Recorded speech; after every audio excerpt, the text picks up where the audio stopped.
School में उसे लड़के परेशान करते थे। ये बात वह किसी से बताए? कौन है जो उसकी बात को समझे?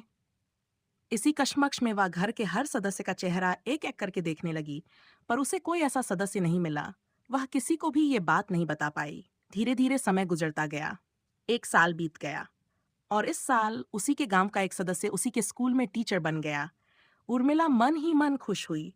चलो अच्छा हुआ, कम से कम अब यहाँ कोई तो है। अगर अब कोई कुछ कहेगा तो मैं चुप नहीं रहूंगी। मन ही मन कल्पनाएं कर उर्मिला खुश हो जाया करती थी। कुछ दिन तक सब सामान्य रहा, लेकिन फिर वही कमेंट्स शुरू हो गए। उस दिन वह पूरा मन बना चुकी थी कि मैं सर से इस बारे में जरूर बात करूंगी, लेकिन जब वह उनके सामने जाती तो हिम्मत नहीं होती कि कुछ बता सके। एक दिन वह स्कूल से घर लौटी तो सबके चेहरे तमतमाए हुए थे। सबके चेहरों पर अजीब सा गुस्सा था। सब लोग उसे ही घूर रहे थे। वह समझ नहीं पा रही थी कि सब लोग उसे ऐसे क्यों देख रहे हैं। वह मन ही मन सोच रही थी। ऐसा लग रहा था जैसे उसने कोई गुनाह किया हो।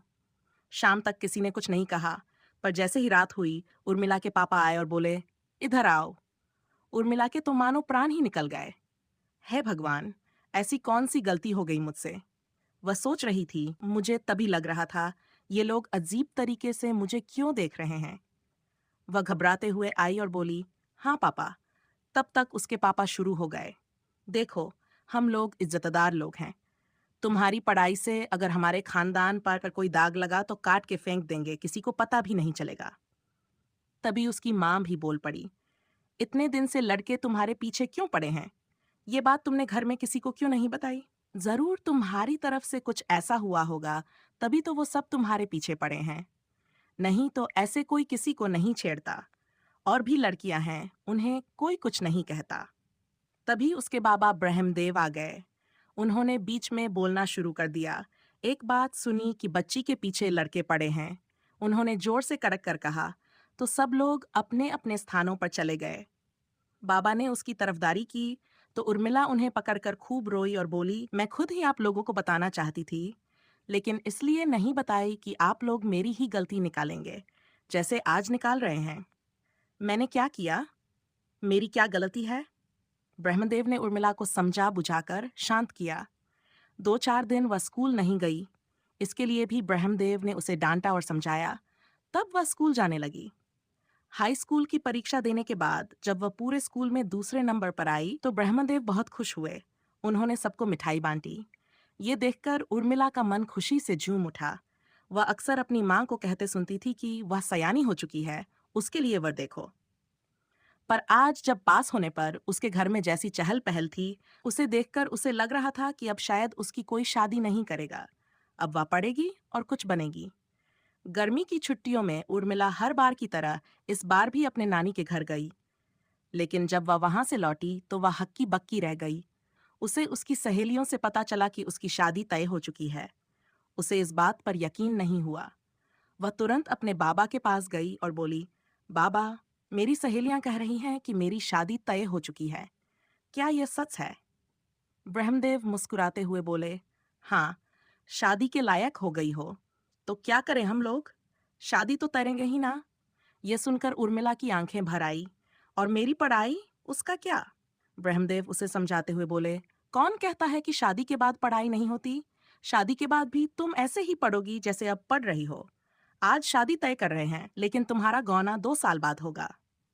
मुझे शादी नहीं करनी, मुझे पढ़ना है, सिर्फ पढ़ना। अगर आप लोगों ने मेरी शादी की तो मैं घर छोड़कर चली जाऊंगी। उर्मिला चिल्लाते हुए बोली।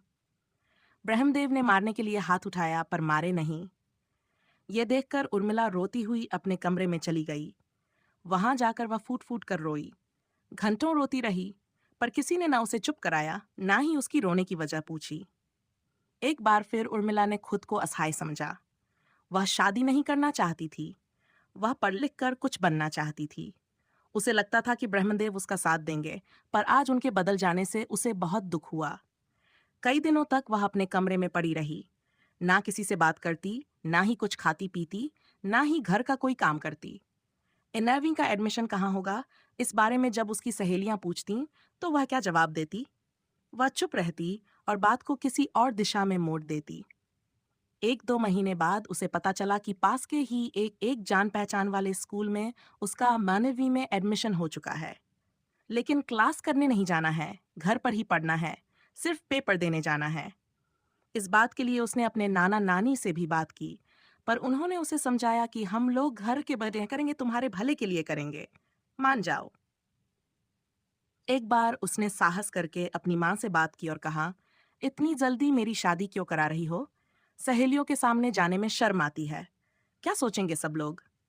वह इतना ही बोल पाई थी कि उसकी माँ गुस्से में तमतमा गई। सोच कितनी बेशर्म हो गई है तेरी। कोई अपने माँ बाप और रिश्तेदारों से अपनी शादी के बारे में बात करता है, लेकिन तू कर रही है। इसी से तेरी बेशर्मी साफ छलकती है।